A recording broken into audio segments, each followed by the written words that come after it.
Salam sejahtera saudara yang kekasih di dalam nama Tuhan Yesus Kristus. Kembali kita ketemu dan masih kita membicarakan seputar kutuk mengutuk. Nah, kali ini topik kita terkutuk apanya, begitu ya. Nah, ini perlu kita pikirkan bersama-sama karena kita harus menemukan supaya kita menjadi jelas di tengah-tengah kehidupan kita, sehingga kita betul-betul sesuai dengan apa yang dikatakan Alkitab, sehingga kita tidak menjadi orang Kristen yang buru-buru mengaitkan persoalan-persoalan hidup, permasalahan, sakit dengan kutuk, kecuali Anda memang belum bertobat, kan begitu. Tetapi kalau sudah bertobat, jangan dihina dong pertobatan itu. Pahamilah sebagai murid Kristus yang harus memikul salib dan menyangkal diri. Jadi jangan buru-buru lari, lalu cari jalan-jalan keluar pintas begitu ya, yang instan dan seterusnya, tetapi hanya dengan cara-cara yang salah. Nah, kalau kita mengatakan kuasa kutuk itu masih berlaku, ya, bagi yang sudah bertobat dan bertobat sungguh-sungguh, lah kalau gini apa artinya pengorbanan Kristus di atas kayu salib? Kan begitu. Dan di mana kuasanya yang membangkitkan itu? Nah, hati-hati sekali di dalam memahami seluruhnya supaya jangan akhirnya nanti kita justru menghinakan apa yang Tuhan sudah kerjakan dengan alasan justru ingin menegakkan kebenaran Alkitab. Nah, saya kira di sini kita mesti perlu memahami baik-baik. Nah, kalau kita melihat kutuk mengutuk di sini atau apanya yang terkutuk ini, maka kita melihat saudara, jikalau kita mengatakan hal seperti itu berlaku bagi orang yang sudah bertobat, mereka pun perlu dilepaskan dari kutuk dosa turunan. Saya kira ini perlu berhati-hati. Karena ini bisa menjadi sebuah penyelewengan terhadap kebenaran Alkitab itu sendiri. Mengapa kita menyebut penyelewengan terhadap Alkitab itu sendiri? Nah, mari kita melihat di dalam Ulangan pasal 24 ayat yang ke-16. Ulangan 24 ayat 16 berkata begini. Janganlah ayah dihukum mati karena anaknya. Jangan juga anak dihukum mati karena ayahnya. Setiap orang harus dihukum mati karena dosanya sendiri. Jadi jangan dirembet-rembetkan, jangan dikait-kaitkan. Tetapi di dalam kitab Keluaran pasal yang ke-20 tentang 10 hukum. Nah, di situ kita membaca baik-baik. Mari kita baca lagi sama-sama, kan begitu ya. Dikatakan ayat yang kelima. Keluaran pasal 20 ayat yang kelima. Jangan sujud menyembah kepadanya atau beribadah kepadanya, sebab aku Tuhan Allahmu adalah Allah yang cemburu, yang membalaskan kesalahan bapa kepada anak-anaknya, kepada keturunan yang ketiga dan keempat dari orang-orang yang membenci aku. Yang kita lagi pikir-pikir nih, loh ini kok hukuman tadi satu pihak, kalau bapaknya salah ya bapaknya dihukum, jangan anaknya. Lalu di lain pihak kitab yang sama ditulis oleh orang yang sama, yaitu kitab Musa, yang kita sebut kitab Musa begitu ya. Kok jadinya bunyinya kok lain begitu kan? Kok ini kok kayaknya bertentangan? Nah, pertanyaan kita adalah apakah Alkitab itu memang ada yang bertentangan?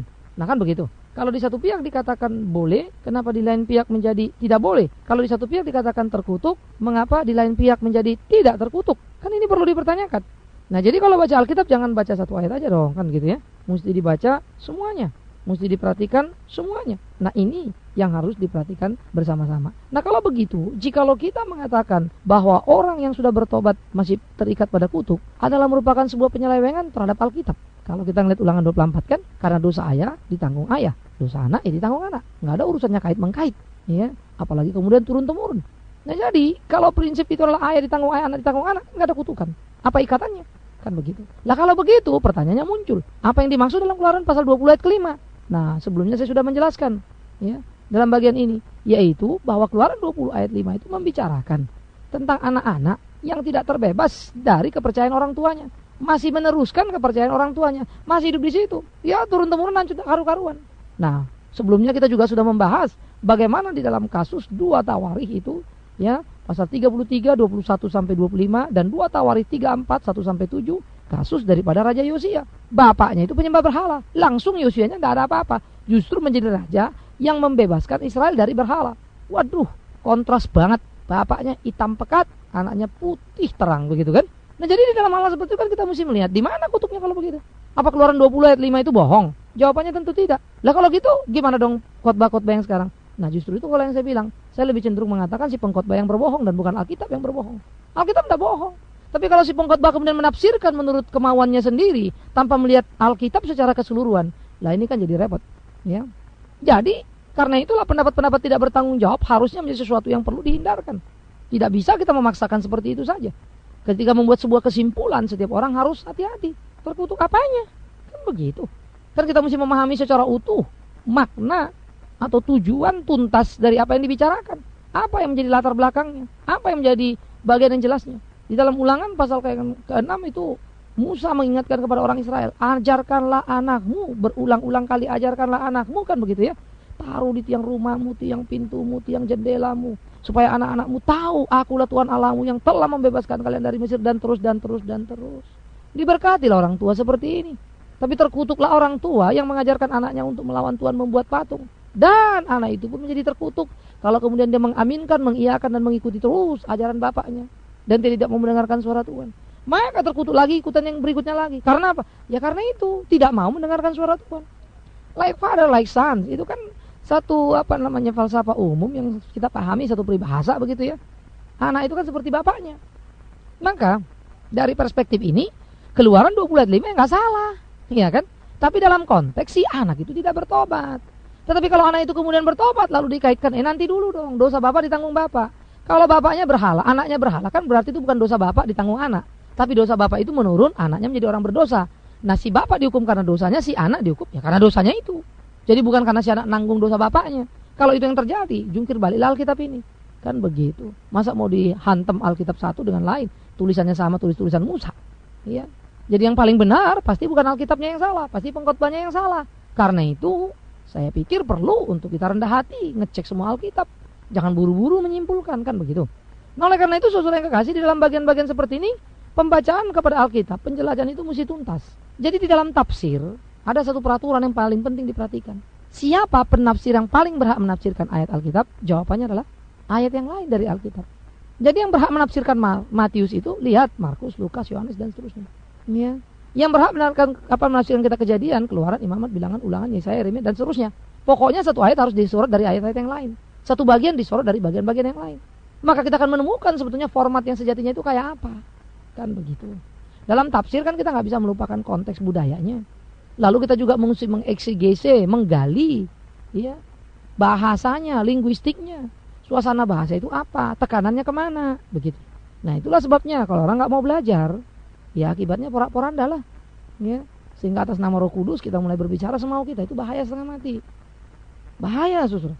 Kalau mau jadi guru orang mesti belajar, mau jadi insinyur orang mesti belajar kok. Bahkan mau bawa mobil pun orang mesti sekolah mengemudi. Apalagi kalau kita mau bicara pimpinan Tuhan, kan begitu. Kita juga nggak bilang kalau orang sekolah teologi itu terus lempeng dan benar. Banyak yang kacau. Tetapi jangan karena ada yang kacau lalu kita bilang kacau kalau sekolah teologi. Lebih banyak lagi yang kacau yang nggak sekolah, iya kan? Dibandingkan mereka yang sekolah. Itu kita mesti jujur lah, mesti fair kita ngeliat gitu kan. Namanya pimpinan Roh Kudus harus berlaku bagi setiap orang, pendeta apa bukan pendeta. Bukan cuma pendeta aja yang dipimpin Roh Kudus. Jangan sombong begitu dong, iya kan? Jangan main klaim-klaim kita lebih hebat. Saya pun pendeta, tapi terlalu tolol rasanya kalau saya menganggap diri saya menjadi lebih hebat dari yang bukan pendeta, lebih dipimpin Roh Kudus. Loh, memangnya saya ngorder Roh Kudus lalu ngatur Roh Kudus? Iya kan? Tetapi buah hidup kita lah yang kan dilihat dan terlihat dan teruji. Nah itu penting. Maka kita kembali kepada yang tadi. Jadi hati-hati. Mungkin tidak maksudnya, ya, tapi kebablasan mengikut kebiasaan. Karena pendeta A bicara begitu, pendeta B ngikut. Karena pendeta B ngomong gitu, saya ikut, jemaah juga ikut dan seterusnya. Nah ini bisa menjadi sebuah kekacauan. Jadi jangan antar ayat Alkitab dibenturkan. Jangan dong, ya. Jadi kalau mau membaca kitab Keluaran 20 ayat 5, baca juga dong Ulangan 24 ayat 16. Nanti baru cari di mana ini titik temunya, bagaimana ini maksudnya. Nah, baru kita belajar. Jadi Alkitab tidak mungkin bertentangan, tapi si penafsirnya atau si pembuat kesimpulan lah yang membuat itu menjadi pertentangan. Ya. Jadi tolong diperhatikan konteks orang bertobat dan belum bertobat, dan konteks bagaimana anak menuruni bapak. Kalau dia nggak berubah ya dia kan. Kalau berubah ya enggak ada lagi urusannya. Ya. Nah yang kedua saudara, itu kalau kita mengatakan orang yang sudah bertobat pun, orang yang sudah dalam Kristus pun akhirnya perlu pelepasan karena masih bisa terikat kepada kutuk, itu kan penghinaan sebetulnya kepada penebusan Yesus Kristus. Ya. Maafkan saya suka memakai kata-kata yang tegas begitu kan. Kenapa? Saya sebut penghinaan. Ya betul, karena Yohanes pasal 1 ayat 12 bilang seperti ini. Tetapi semua orang yang menerimanya diberinya kuasa supaya menjadi anak-anak Allah, yaitu mereka yang percaya dalam namanya. Ayat 13. Orang-orang yang diperanakan bukan dari darah atau dari daging, bukan pula secara jasmani atau keinginan seorang laki-laki, melainkan dari Allah. Nah jadi kalau orang sudah bertobat, yaitu percaya kepada Kristus, dia diberi kuasa menjadi anak-anak Allah. Lah kan aneh, kalau anak-anak Allah masih terikat dengan kuasa dosa. Ya kita bingung atuh, pusing kepala ini mikirin, kok jadi bisa begitu sih, kan gitu. Bagaimana mungkin ini? Orang sudah menjadi anak Allah, anak merdeka. Orang percaya adalah anak Allah yang diberi tebusan, ya. Menjadi anak Allah bukan anak dunia. Kok masih dimiliki oleh dunia? Kok masih dimiliki oleh kuasa gelap? Kok masih diikat? Kok masih perlu dilepaskan? Aneh bin ajaib. Kalau begitu ini berarti kuasa penebusan Yesus Kristus itu kurang ampuh, kurang hebat, jadi nggak bisa tuntas kira-kira begitu ya.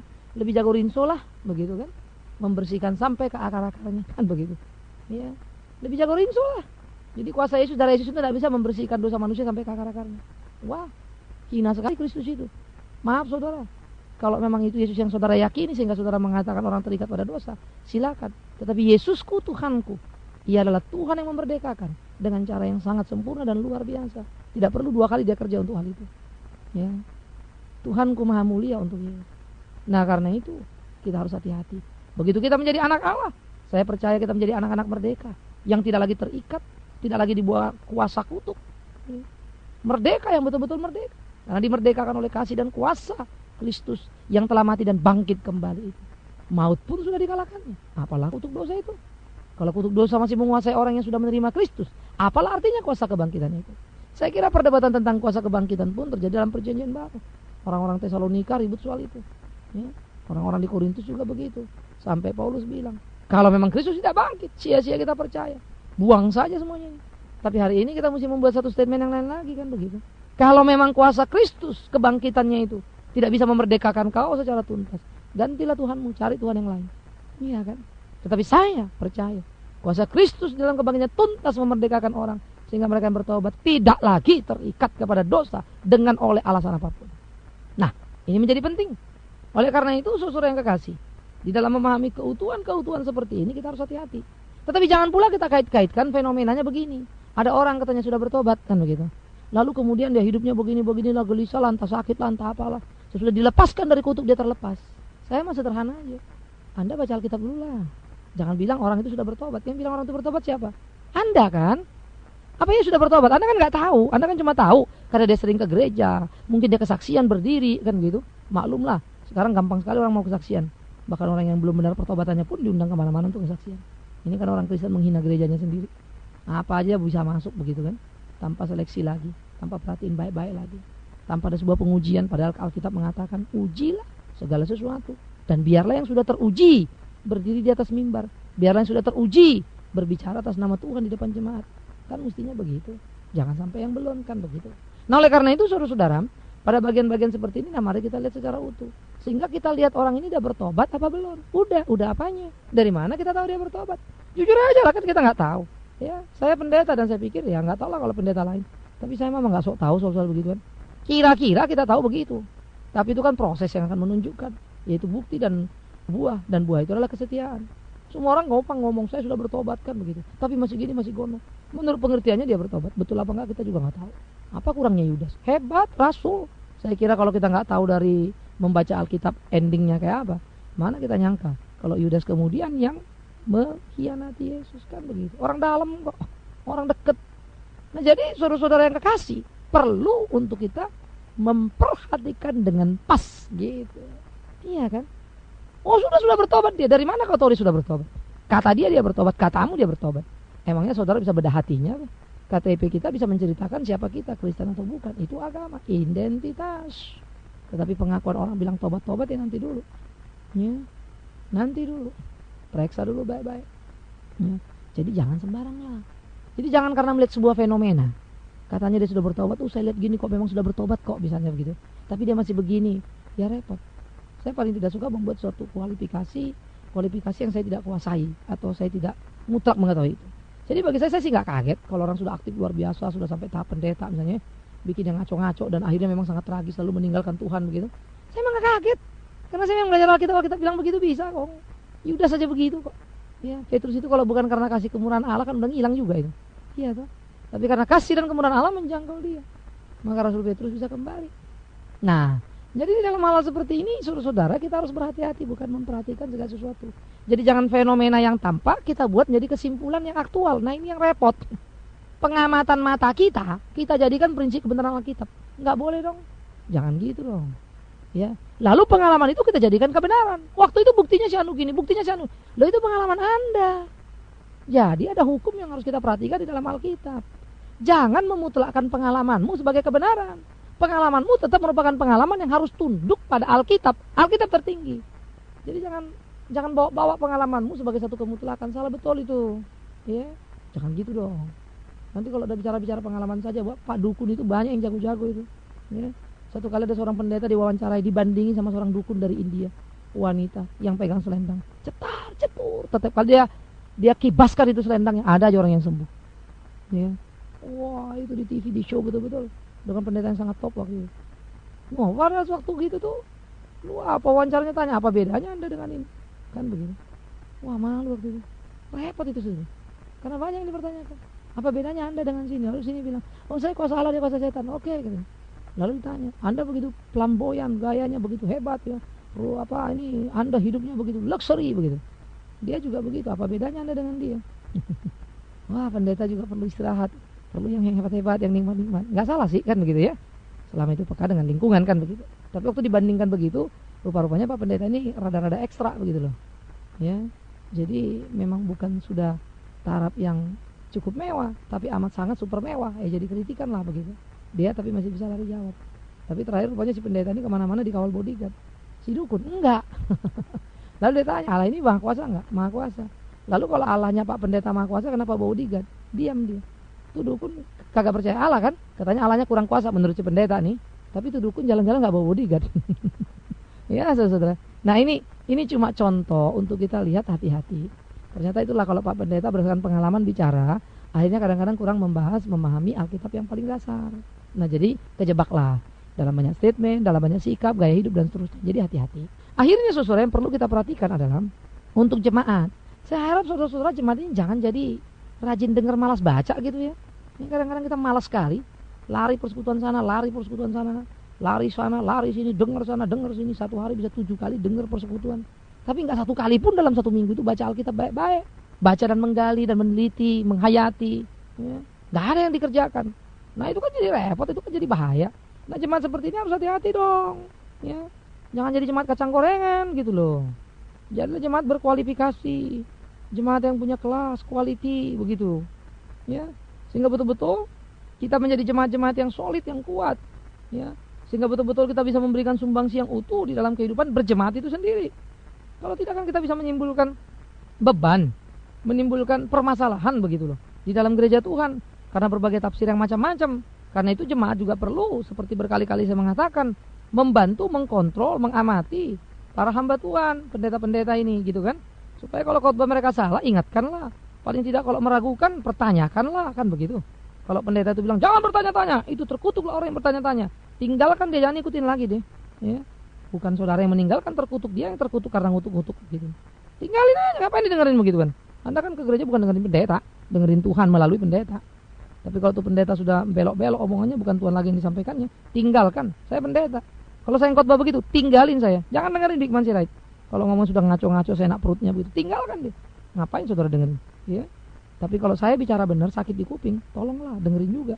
Karena apa yang saya katakan bukan apa yang saya mau. Alkitab bilang begitu. Nah jadi jemaat baca Alkitab dong. Jangan malas. Bergumul sendiri, perhatiin sendiri. Nah untuk rekan-rekan pendeta, ya marilah kita berkhotbah. Tapi sebelum khotbah galilah dulu, bacalah dulu firman baik-baik kan begitu ya. Teliti, kita bertanggung jawab lah. Supaya nggak asbun alias asal bunyi. Sudah ngomong baru mikir. Sudah salah baru koreksi, kan repot. Kalau nggak yakin jangan khotbahkan statementnya. Yakin bener lah baru khotbahkan, kan begitu. Jadi kita bisa membatasi diri dulu lah. Jangan terlalu banyak, akhirnya jadi ngecap aja kan, nggak enak gitu. Karena kan pengkhotbah bukan sekedar bisa ngomong, terus au-au bikin orang ketawa dan seterusnya. Memang itulah repotnya jemaat kita ini, senang pada retorika pengkhotbah, tapi tidak pernah memperhatikan kualitasnya. Ya, kita ini kuping-kuping dan selera-selera yang payah memang orang Kristen, kurang kritis. Jadi bukan lagi Tuhan dan kebenaran itu yang dimuliakan dan diperhatikan. Tetapi akhirnya apa? Yaitu kepuasan, kenikmatan pada kuping. Nah saya pikir ini perlu sama-sama. Baik pendeta, baik jemaat, baik saya, baik saudara, kita semualah. Supaya jangan kejebak kepada perangkap yang salah, lalu ribut satu sama lain, menimbulkan kegelisahan, menimbulkan pertikaian, padahal tidak perlu. Untuk apa? Ada yang lebih penting dari mikirin siapa yang dikutuk-kutuk. Beritakan Injil, pergilah. Kan begitu. Tunjukkanlah bahwa kita anak Allah. Dengan hidup saling mengasihi dan melakukan apa yang Tuhan ajarkan. Kiranya Tuhan menolong kita. Beranilah berubah untuk menjadi benar di hadapannya. Beranilah berubah seperti apa yang dikehendakinya. Kiranya Tuhan memberkati saudara dan saya. Amin.